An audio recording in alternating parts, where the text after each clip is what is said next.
How's it going? Good morning. All right. Something wrong with Instagram. You always have to do it twice to go live, but maybe they're just trying to make sure you really want it. Mm. All right. Good morning, everybody. Today I'm going to talk about why do people become abusers. I know this seems like a pretty strange and heavy topic, but this is something that I've had to think about a lot as I write my book, as I write my memoir, as I write the story of my family and other people in my life, and something I've thought a lot about over all the years. Hey, Jose, how's it going? So, what is it? Why do people become abusers? In my experience, I think there's three different things that happen. Hey, Manuel. Hey, Maria. Uh, the first thing that happens is they don't understand that what they're doing is abuse, right? And so this goes back to the framework that I created and really understanding what all of these elements are. Here, let me pull this into the shot, right? So really understanding this is what we don't have that is centralized, that can help people really get clear on exactly what is abuse and what isn't, right? So violations of a person's body, violations of their creations, psychological violations, particularly manipulation, right? Thank you. How are you? I'm well. Hi, Manop. So this issue, not understanding this is what was really at the core of a lot of the abuse that happened when I was growing up. Okay, because violating you through like harsh spankings and inappropriate sexual interactions and touching and things like that.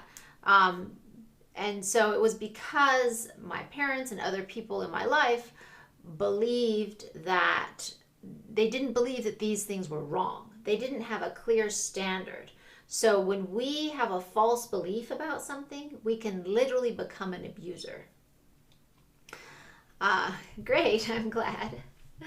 So, sorry, someone's making some comments there. I'm not great or glad about the abusers. I'm great and glad to see their comments and see them live. So that I think is predominantly the reason that this happens. So why? Because so many people, in general, as humans, we have a desire to be good, to be seen as good, and to do good, right? That's a general desire. Of course, there's the small percentage of psychopaths, right? But even them we'll talk about in a second. But we're not really talking about them. I think in general, this abuse is just so widespread, and yet it's just not that all people are bad, right? And a lot of people that engage in the abuse are not necessarily bad people. They're coming from really bad ideas. They have these false beliefs that cause them to act in a way that is functionally evil, right? That's really the key of why we have this type of abuse. What's the second reason? So that's the first one. False ideas. They have false beliefs. She's asking, what is this about? I'm teaching different principles to understand about life, about success, about happiness. So these are the fundamental core principles. That's what I'm teaching here. So today's topic, for someone who's just came on, who's asking what's this about, is about how do people become abusers. So if you've experienced abuse in your life, oftentimes you wonder well, how could my parents have done that? Or how could this person, this family member, this teacher, this person that I trusted, right? How could they have done that to me? All right, so what I'm doing is I'm talking about where does this come from? Why do people do this type of stuff? So the first one is they believe something that's false, right? So what is a false concept? The belief that children are property, right? Instead of understanding that each conscious being, each individual fully owns themselves and their own body, some people believe that children are property until they reach a certain age. That's my property, so I get to do what I want to with it. If I want to spank it or beat it or starve it or put it in a closet, they think about it as if it's an it, not a person, right? It's my property, it belongs to me. right? And they can treat it as property. That's a false idea from which comes so much abuse of children. You see? So that's an example of false ideas. When we believe something that's false, then we can become an abuser. Even if we want to be good, even if we want to be a good parent, even if we want to be a good person. You see? So that's really the core. I think for most people in most of society, I think that is where so much of it's coming from. We have these false ideas that are just everywhere in society, right? False ideas about the nature of women, about what it means to be a woman, about ownership in a woman's body, you see? So the second issue what we have is, so this is something that Alice Miller talks about. This is something that a lot of psychologists talk about. So where we have somebody who is disconnected from their human emotion, from their human sympathy or empathy. This is the second thing that happens. So if somebody was abused as a child, maybe they were really harshly spanked as a child, or beaten, right? Or maybe sexually abused when they were very small. What can happen psychologically is that person will disconnect from their emotions. They disconnect from their emotions about that thing, because they're trying to protect themselves as a tiny little child, right? And so in order to protect themselves, in order to survive, in order to continue to live with and have to love this parent or person who is abusing them, but they're dependent on that person for their full survival, right? I mean, if that person doesn't feed them and take care of them and walk them, they're going to die. So they have to maintain a kind of emotional connection to this authority figure in order to get what they need to survive. So what they can do sometimes, a small child, this is like from psychology, is they cut off their link to their own emotions. So what happens is then when they interact with somebody else, right, with their own children, they have cut off their link to their own emotions. So they're like, well, my parent beat me, so, and I turned out fine, right? That's that kind of attitude. So now I'm going to beat my child, and, you know, it's out of love, you see?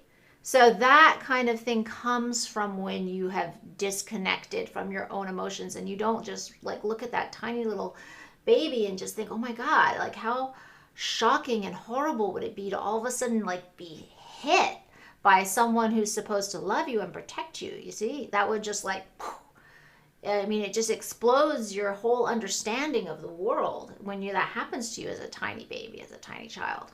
So that is another reason why people can become abusers. So when I thought about it, I was like, how could my father have just spanked his kids so harshly? I mean, like using a paddle, using, coat hangers, using all kinds of things. Like, didn't he have some kind of emotional, like, thing looking at that poor little kid and thinking, oh my God, like, screaming and crying and weeping like that? Terrible, right?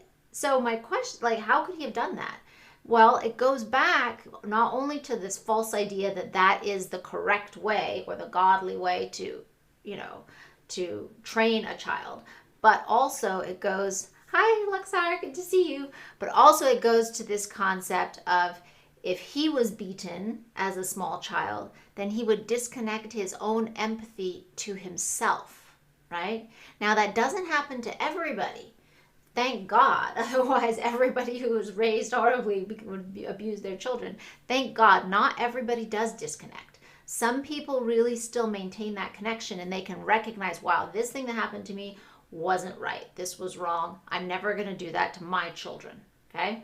So that is very powerful. But that is something that happens, and if that happened to you, I'm really sorry. And if your parents did that to you, hopefully this might give you some kind of an understanding of where that kind of abuse can happen, even from someone that in other ways doesn't necessarily seem like they're really a bad person. You see?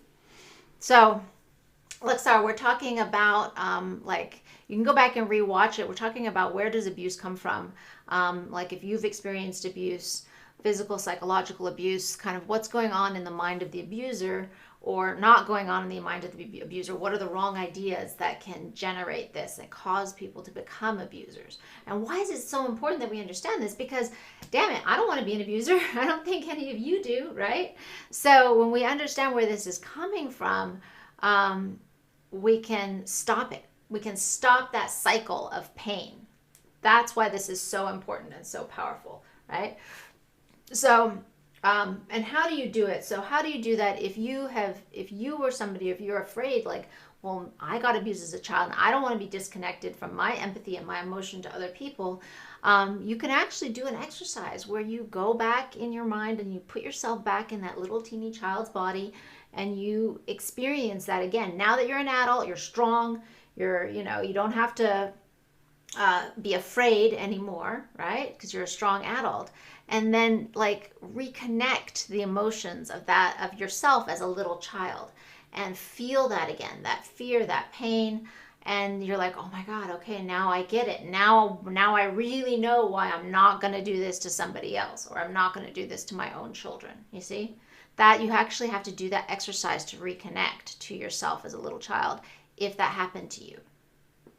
So those are the two main reasons, I think, for a lot of this stuff that happens to us as abuse. Yes, we need to teach it to every child 100%, and we really, for parents especially, this is so important so we don't continue this cycle of abuse, right?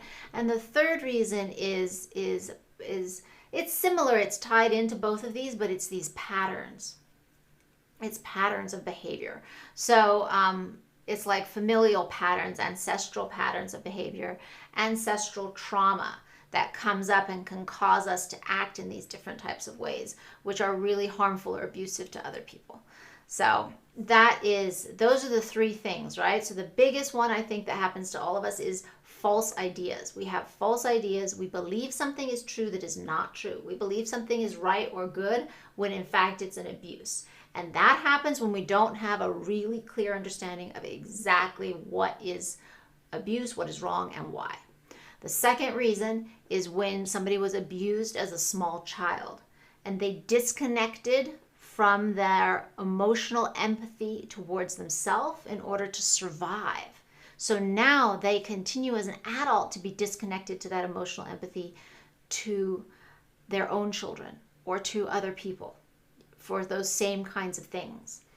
And then the third reason, which I just said, which now I'm blanking on, is familial patterns, right? So these patterns of behavior in which we act like abusively, in which we react to things, right? Screaming, yelling, using manipulation, guilt. There's all kinds of these sort of familial patterns that we watch our parents do and then we do, right? And they watch their parents and their great-grandparents and so on and so forth, right?